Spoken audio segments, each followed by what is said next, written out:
What? I said I have syphilis! Oh my God, Hannah. Yeah, I bet you never dreamed I'd screw up like this, right? Ever had an itch you just, well, couldn't shake?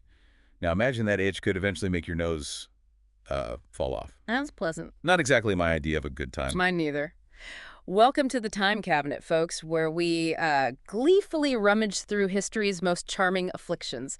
Today we're diving headfirst into the wonderfully persistent world of syphilis. A disease with quite the dramatic history. Oh, absolutely. We've got a delightful collection of historical head-scratchers, some truly, let's say, eye-watering medical observations from back in the day. And even that rather unique Soviet film commission from the 70s. Right. A sort of journalistic investigation film. Talk about intense public health messaging. So our mission for you today... Should you choose to accept it? You're already here, so you kind of have to. Our goal isn't just to recount the gruesome bits, though there are plenty.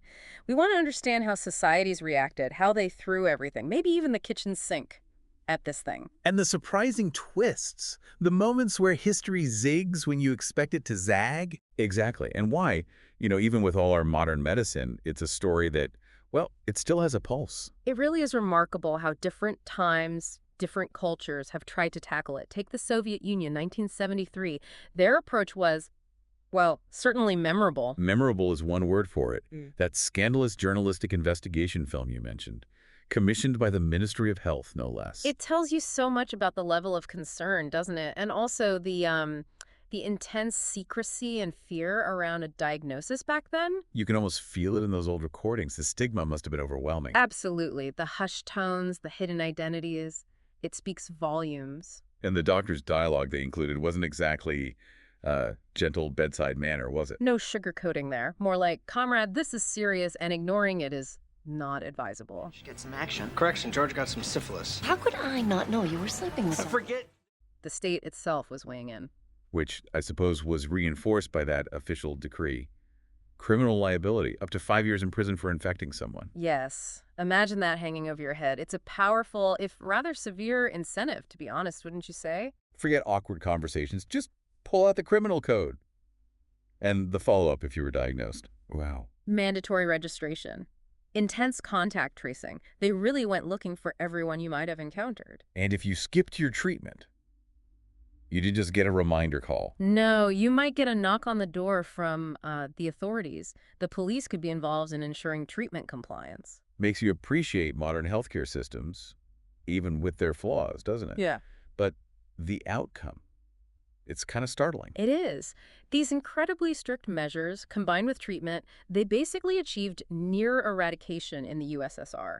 For about 40 years, syphilis was incredibly rare. Which makes you ask the big question, right? If those tactics work, then why did it come roaring back in the 90s? Exactly. And why is it still such a challenge globally, even with antibiotics? There's clearly more to it than just medicine. It really makes you wonder. Okay, let's jump in the cabinet and spin the dial way back, further back. To the late 15th century? Yep. Picture it. 1494. King Charles VIII of France. He's just conquered Naples.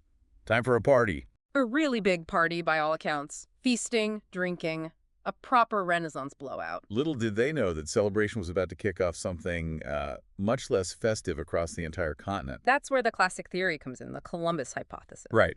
The idea that sailors returning from his voyages, specifically from Hispaniola, brought this new disease back. And then, shall we say, shared it rather generously via port cities like Naples, interacting with local populations, including sex workers. It paints a pretty clear picture of transmission, doesn't it? And the speed. Yeah. It's staggering. From that point in Italy, it just exploded. France by 1496. Then Austria, Hungary, Poland in 97. Russia by 1499. Yeah. Then Turkey, Persia, Egypt, North Africa. Even Japan by 1512, all within less than 2 decades. A victorious army, Charles's army, essentially defeated not by swords, but by sores. A grim irony. But, like many neat historical narratives, the Columbus theory isn't unchallenged. Ah, okay. So there's a plot twist. Well, evidence started emerging in the 20th century that complicated things. Austrian anthropologists found skeletons in a 14th century cemetery, for instance. 14th century? Yeah. That's well before Columbus set sail. Exactly. And British archaeologists found signs suggesting his presence even in ancient London, though that's perhaps more debated. But the pre-Columbian European evidence is quite compelling. So, If it was already here, maybe simmering away for centuries, why the massive, sudden explosion around 1494? What changed? That is the million-dollar question, isn't it? Was it a new, more virulent strain? Did societal conditions like increased movement and warfare just create the perfect storm? We don't definitively know. Fascinating. It shows how complex these historical pandemics are. And speaking of complexity, just naming the thing was a mess. Oh, completely. Nobody wanted to claim ownership. It was the Galician disease in some places, the Neapolitan sickness in others, the Syrian affliction. Basically, blame the neighbors. Classic human behavior. I read that Francois Rabelais, the writer, tried to standardize it with luz, meaning pestilence. He did. A noble effort. But the local names stuck around for a long time. The symptoms, though, universally horrifying. Yeah, let's not gloss over that. The 3 stages. First, that painless ulcer, the chancre. It appears, then vanishes. Deceptive, right? Very deceptive. Gives a false sense of security. But then, maybe a couple of months later, stage 2 hits. Flu-like stuff, but also rashes that come and go and hair loss. That could last for years, apparently. Yes, fluctuating symptoms, keeping people unwell intermittently. But the tertiary stage, that's the truly terrifying part. Utterly. Gummas, these awful growths that destroy tissue. That detail about the nose collapsing. Just imagine. And the neurological damage. Blindness, deafness, paralysis, dementia, literally losing your mind. It's hard to overstate the horror. No wonder it caused such panic. And you mentioned Renaissance society reacting. Yeah. Even fashion got involved. Inadvertently, yes. Think about the popular styles back then. The low necklines, the décolletage, the very tight hose or tights men wore, even those rather prominent cod pieces. Okay, how did they play a role? Well, they potentially facilitated skin-to-skin transmission or disguised early lesions, and then there were the wigs. Ah, wigs. Suddenly, everyone in the aristocracy is wearing powdered wigs. Precisely.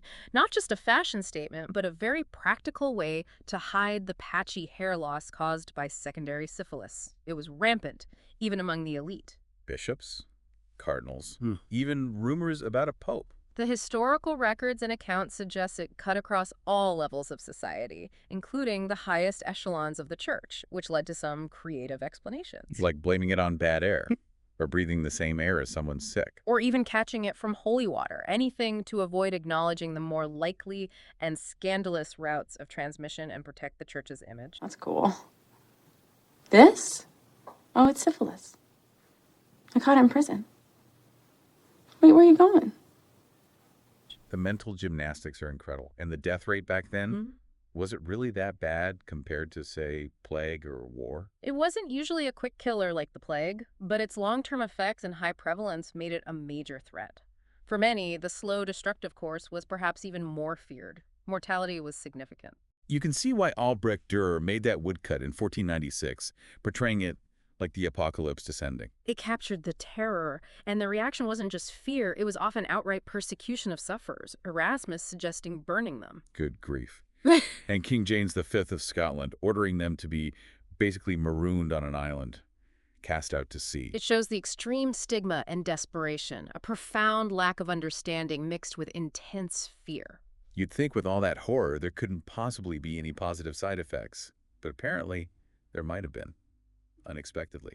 It's a complex argument, certainly indirect, but some historians theorize that the sheer terror of syphilis might have fueled criticism of the perceived moral laxity within the Catholic Church. Contributing to the Reformation. Like some Protestants framing it as God's punishment for a dissolute life. That's one line of thought, yes. A way to leverage the epidemic for theological and political ends. And perhaps more directly, it seems to have influenced personal behavior. How so?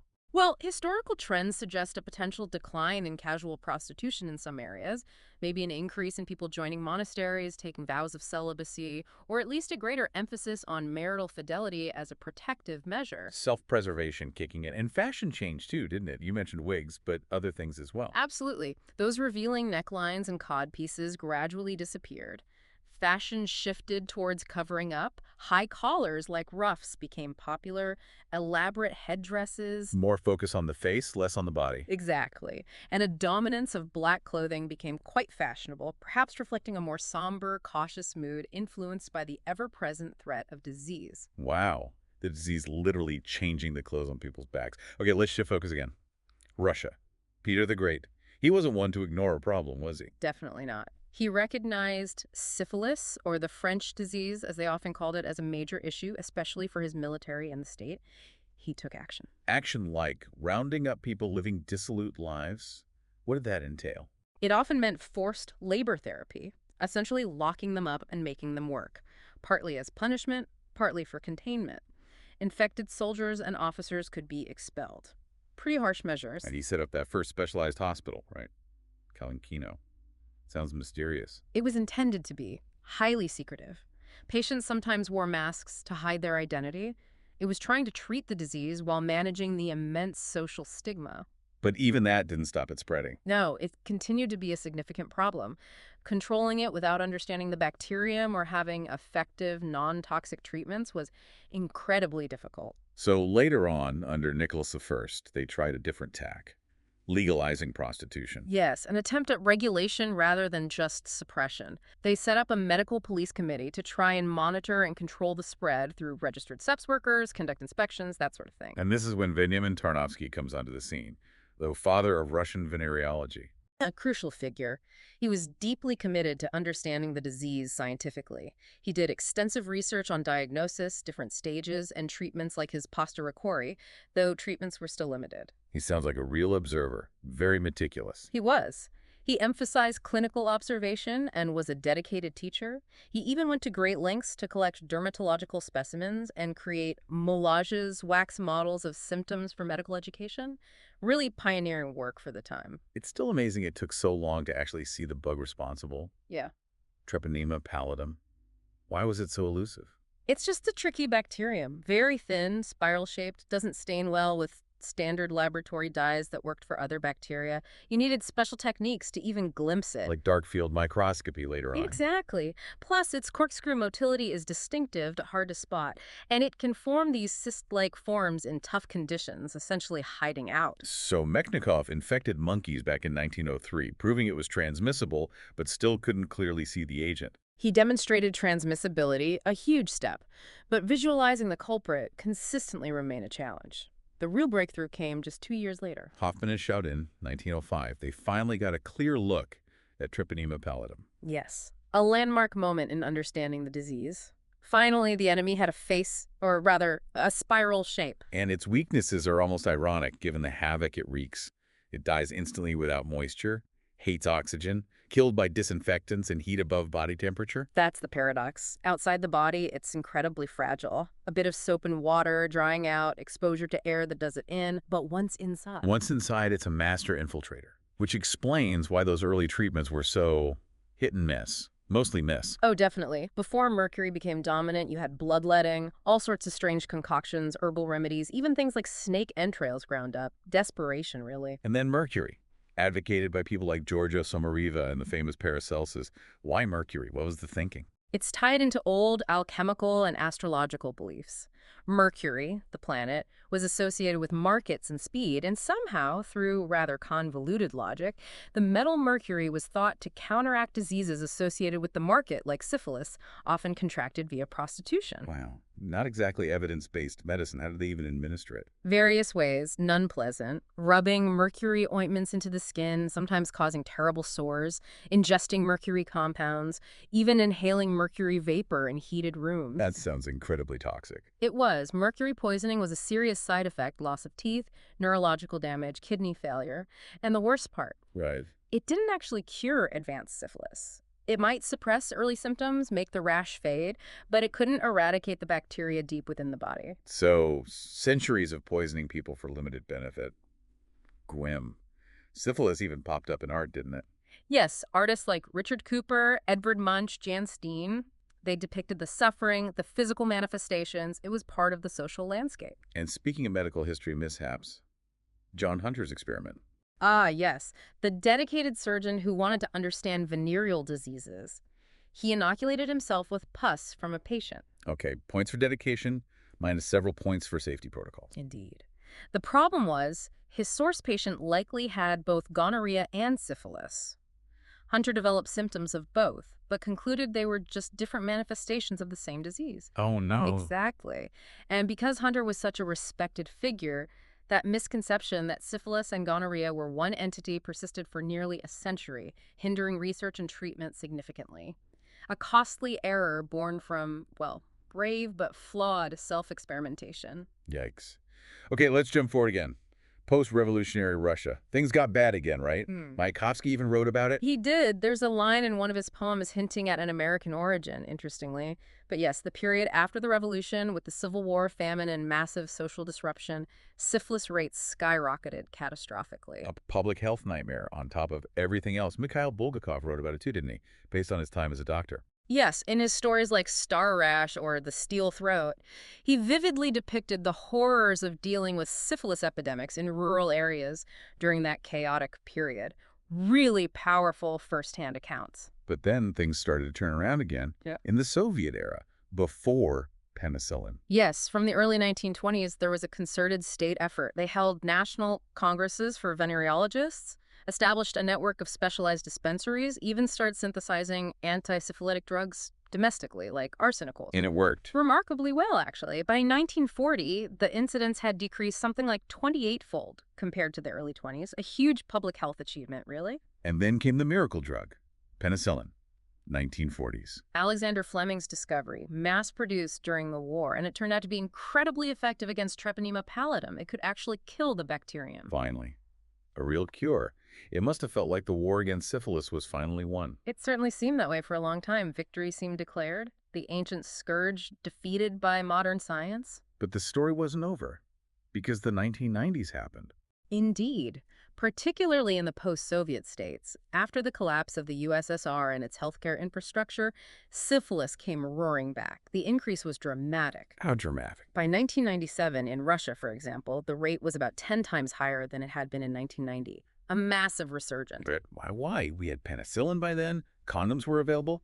How could it surge like that? It's a complex mix of factors: social instability, economic hardship, breakdown of public health surveillance and treatment programs, increased migration, changes in sexual behavior. It created fertile ground again. And the disease itself, does it present differently now? Often, yes. We see more latent forms. The initial symptoms might be missed or atypical, less obvious than the classic descriptions. It can linger for a long time undetected. Which means people can transmit it without knowing, and the long-term damage still happens if it's untreated. Exactly. Damage to the heart, blood vessels, the nervous system. Those devastating tertiary consequences are still a risk for untreated patients, even if they develop decades later. So where are we now? Is it still surging? Thankfully, in Russia and many other places, reported cases have been declining again in recent years after that 90s peak. But globally, it remains a significant concern, and complacency is dangerous. New infections still occur everywhere. It's just incredible, isn't it? This enduring nature, centuries of fear, bizarre treatments, scientific breakthroughs, social upheaval, and syphilis is still with us.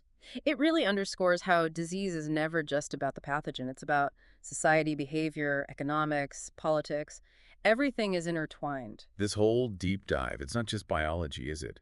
It's a mirror reflecting our fears, our societies, even our fashion choices, all shaped by this one persistent bacterium.